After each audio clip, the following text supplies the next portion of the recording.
the Liberal Party representative, David Southwick.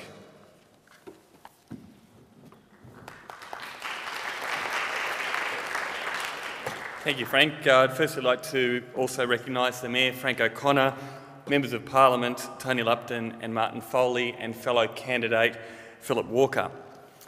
I wanted to also thank the organisers of this forum for giving me the opportunity to be here tonight to discuss what I think is important with public transport. But most importantly, I wanted to thank the audience, all of you that have come out tonight, that obviously have got a keen interest in public transport and want to ensure that we improve our public transport system. Good public transport has a number of key features. It is fast, frequent, clean, reliable and safe. Unfortunately, Victoria's system is mostly the opposite, and this government has 11 years to try and fix these problems. Victoria has seen an unprecedented growth in population. However, there has only been a 1.5% increase in passenger use of public transport in the last 12 months.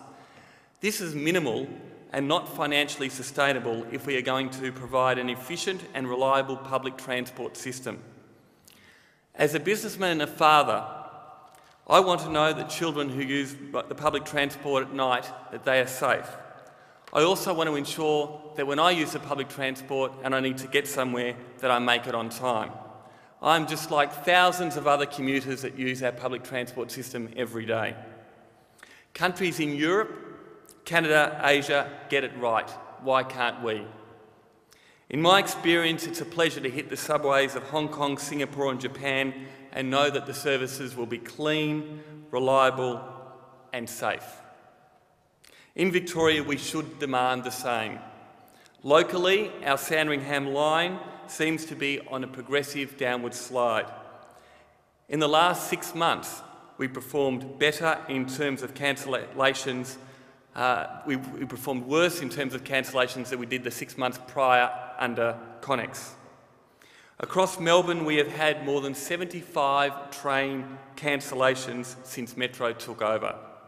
The fact is, if we want more patronage, then we must get more reliability. Victoria needs an integrated transport plan which incorporates bus, train and rail. For our system to work properly, you need to be able to get off a train and know that there is a bus or a tram ready. To get more out of the public transport system, to get more users onto the public transport system, it must be safe. It is no coincidence that the Coalition's first policy released was on safety. Our plan is to ensure that we have safer public transport in Victoria.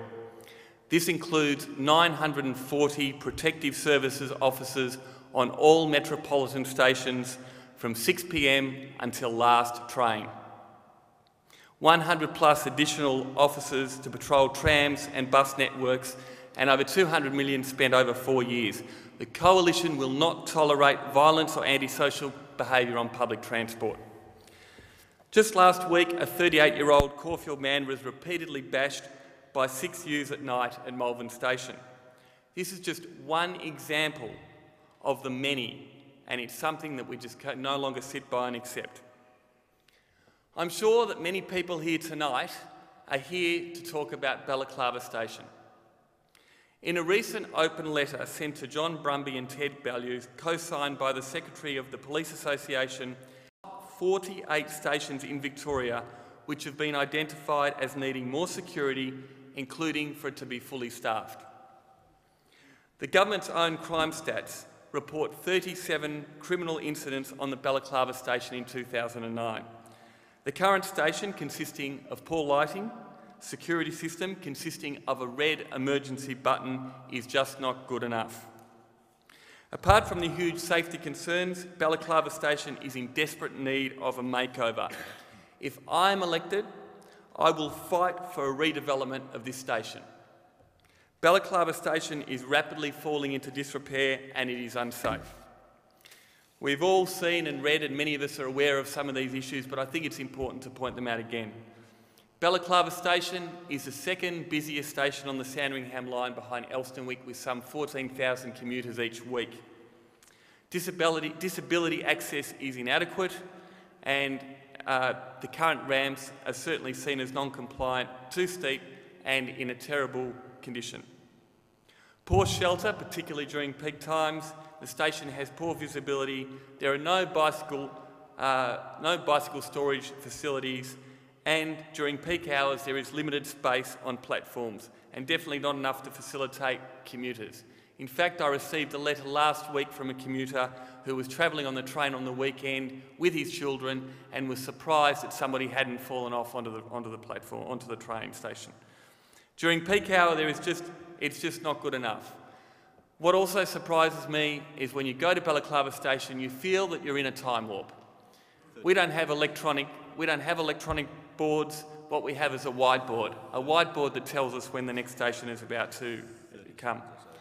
I would advocate strongly that any improvement on the Balaclava Station, on train stations, on public transport in general, needs to ensure that there is proper consultation with the community. Not just with local community groups and council, but users, and not just consultation, but involvement. I'm aware that the council has drawn up some initial plans for the development, and I would be interested in further input from the local community on the redevelopment of the Balaclava Station. Thank you.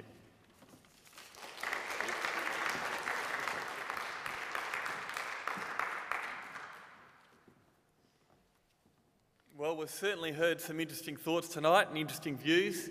I was certainly interested in Martin's summary that their costings are funded. Funded to what? If we believe what we've seen with the Labor Party over the last 11 years, then budgets are just going to continue to blow out, and I'm not sure what we're going to end up and what sort of funding and what sort of budget we're going to finish with. If you listen to Philip, again, there were a number of things that we agreed on. Public consultation. There is no question that we need to do something about our public transport system. And I take this gentleman's point here. Yes, it can be good, and sometimes it runs okay. That's great, but sometimes it's not good enough. If near enough is not good enough, and if we're serious about public transport, we've got to have a red-hot go at fixing it. Public transport in terms of infrastructure is the absolute key. We're growing as we continue to grow. We live in this city here, or certainly I work in the city, live in Caulfield. But those that live in the city of Port Phillip, high population growth, high density, it needs to be serviced by a good public transport system. And we need to consult, and we need to work with local government. We need to work with all of you. We can't afford Mikey disasters, we can't afford budget blowouts, and we need to ensure that we have good management. What a coalition government would do is better management, and I don't say that lightly. It's very important that we have people that understand and know business. I come from business, I've spent a lifetime in managing projects, and let me tell you, if I delivered any of the projects, if I put any of the services the way this government had done, then I wouldn't expect to get paid, and I probably wouldn't expect to get any business again. You have to be serious if you're going to deliver, and if you're going to deliver properly. My father said to me, watch the pennies and the dollars will take care of themselves. Well, let me tell you, there's no pennies and there's no dollars being watched by this Labor government. $124 million have been spent in self-promotion. $124 million in self-promotion. $6 million being spent on telling us that we have a transport system. Great, let's take that $6 million and let's redevelop Balaclava Station. Let's redevelop a number of the other stations, and let's provide a better public transport system. This government has had 11 years. 11 years. In the last 19 days, you have all experienced history in terms of our political system. And the one thing that we can be sure of, that if you don't vote for a Liberal government, if you vote for the Greens or if you vote for the Labor government, you'll have another 11 years. So the answer is quite simple. The answer is quite simple. At the moment, federally, we have a Labor-Greens coalition.